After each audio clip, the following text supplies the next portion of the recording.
तो हेलो भाई, इसी व्हाट्सएप पर क्या हालचाल चल रहा है। तो चलिए आज का एपिसोड स्टार्ट करते हैं। तो दोस्तों आज की एपिसोड वहीं से शुरू होती है जहां पर पिछला एपिसोड एंड हुआ था। जैसे कि आपने पिछले एपिसोड में देखा, आंटी मिसो जुंग को हिलाते हुए देख लेती है, जिस वजह से आंटी मिसो आती है जुंग के पास और जुंग के पास आके जुंग को बोलती है, जुंग क्या तुम्हारी कोई गर्लफ्रेंड है। इस बात का जवाब देते हुए जुंग अपनी आंटी मिसो को बोलते, नहीं आंटी मिसो, मेरे अभी तक कोई भी गर्लफ्रेंड नहीं। अपने 22 साल के करियर में मैंने अभी तक कोई भी गर्लफ्रेंड नहीं पटा पाया, मैं अभी तक वर्जिन हूँ, सिंगल हूँ। जब आंटी मिसो जुंग से सुनते हैं कि जुंग अभी तक सिंगल है, अपने 22 साल के करियर में उसने कभी भी गर्लफ्रेंड नहीं पटाया, जिस वजह से जुंग के आंटी जुंग को बोलते, जुंग तुम टेंशन क्यों ले रहे हो, तुम्हारी आंटी जिंदा है तो तुम टेंशन मत लो, तुम्हें गर्लफ्रेंड मिले या ना मिले मैं तुम्हें वो सुख दूंगी जो कि एक गर्लफ्रेंड को तुम्हें देनी चाहिए। जी हाँ दोस्तों, आप लोग सही सुन रहे। सिंपल शब्दों में बोले तो आंटी मिसो राजी हो जाती है जुंग को अपना बॉयफ्रेंड बनाने के लिए, और वो खुद उसकी गर्लफ्रेंड बनने के लिए राजी हो जाती है। अब जबकि वो राजी हो चुकी है, जिस वजह से आंटी मिसो अपने कपड़े उतार देती है, और इधर जुंग जैसे अपने आंटी मिसो को बिना कपड़े के देखते हैं उसका एल खड़ा हो जाता है। लेकिन फिर भी वो अपने आप को समझाने लगता है, अपने आंटी मिसो को बोलने लगता है, नहीं आंटी मिसो ये सब गलत हरकत है, ये सब हमें नहीं करना चाहिए। तो दोस्तों तुम लोग को क्या लगता है, जुंग अपनी आंटी मिसो को मना कर दिया होता? जी नहीं, बिल्कुल भी ऐसा कुछ भी नहीं होता। जुंग का 2 मिनट का सिर्फ शरीफ ही था, 2 मिनट के बाद उसका शरीफ ही हट जाता है। 2 मिनट के बाद जब जुंग अपनी आंटी मिसो का इतना खतरनाक फिगर देखते हैं, वो बोलते जो होगा अब देखा जाएगा, मेरे को अब कोई भी शरीफी गिरी नहीं दिखाना है, मेरे को जो मिलेगा मैं करके रहूंगा। इसके बाद वो भी अपने कपड़े खोल देता है और आंटी मिसो भी अपने कपड़े खोल देती है। फिर होता है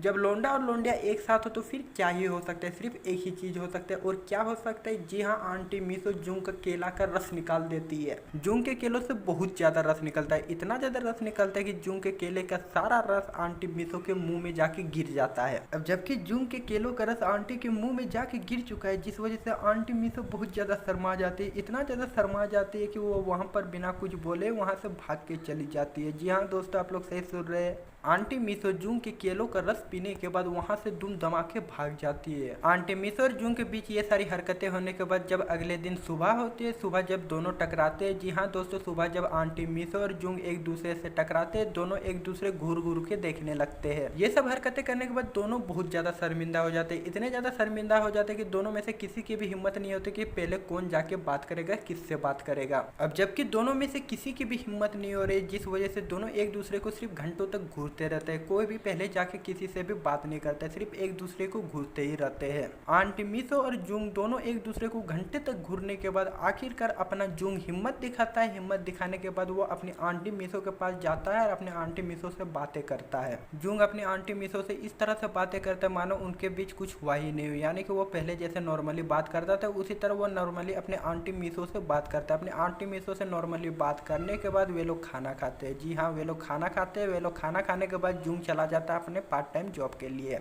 बट जुंग जैसे अपने पार्ट टाइम जॉब के लिए पहुंचता है, उसको अपने पार्ट टाइम जॉब में बिल्कुल भी मन नहीं लग रहा होता है, क्योंकि उसको बार बार उसी रात के बारे में याद आने लगता है। क्योंकि जुंग उस रात को आंटी मिसो के साथ जो कुछ भी किया था, जो कुछ भी फीलिंग उसको मिला था, उस फीलिंग को वो कभी भी भुला नहीं सकते, क्योंकि वो फीलिंग कुछ अलग ही लेवल का था। इतना भयंकर फीलिंग वो कभी भी भुला नहीं सकता है, जिस वजह से वो सोच में पड़ जाता है और अपने आंटी मिसो के बचने लगता है। जुंग अपनी मोहब्बत यानी कि अपने आंटी मिसो के ख्यालों में इतना ज्यादा खो जाता है कि जुंग को ये भी याद नहीं रहता है कि अब उसको काम कौन सा करना, यानी कि वो अपने काम के बारे में भी बिल्कुल भूल जाता है। और दोस्तों इसी के साथ हमारा ये एपिसोड भी एंड होता है। दोस्तों अगर आपने अभी तक हमारे टेलीग्राम चैनल को ज्वाइन नहीं किया है तो क्या कर रहे हो यार, अभी कभी जाके हमारे टेलीग्राम चैनल को ज्वाइन कर लो। हम लोग टेलीग्राम चैनल पर बहुत सारी बकचोदियां भी करते हैं, बहुत सारे एनिमे भी वहां पर अपलोड करते हैं। आपको टेलीग्राम चैनल और टेलीग्राम ग्रुप का लिंक डिस्क्रिप्शन में मिल जाएगा। अगर आपने अभी तक दोनों को ज्वाइन नहीं किया तो जाके ज्वाइन कर लो। इसके अलावा दोस्तों अगर आपको मुझसे कुछ पर्सनली बात करनी है या फिर एनिमे रिलेटेड बात करनी है तो मुझे इंस्टाग्राम पे फॉलो करके वहां पर मैसेज कर सकते हो। मैं हर किसी को रिप्लाई करता हूँ, आपको भी जरूर करूंगा। इंस्टाग्राम आईडी का भी लिंक आपको डिस्क्रिप्शन में मिल जाएगा। अगर आपको फॉलो करने का मन करे तो हमें इंस्टाग्राम पे फॉलो कर लेना। और दोस्तों मैं आपका ज्यादा वक्त ना लेते हुए आपका और ज्यादा वक्त बर्बाद नहीं करूंगा, इस वीडियो को यहीं पर एंड करूंगा। तो मिलते हैं अगले वीडियो के साथ, तब तक के लिए बाय बाय, सायोनारा,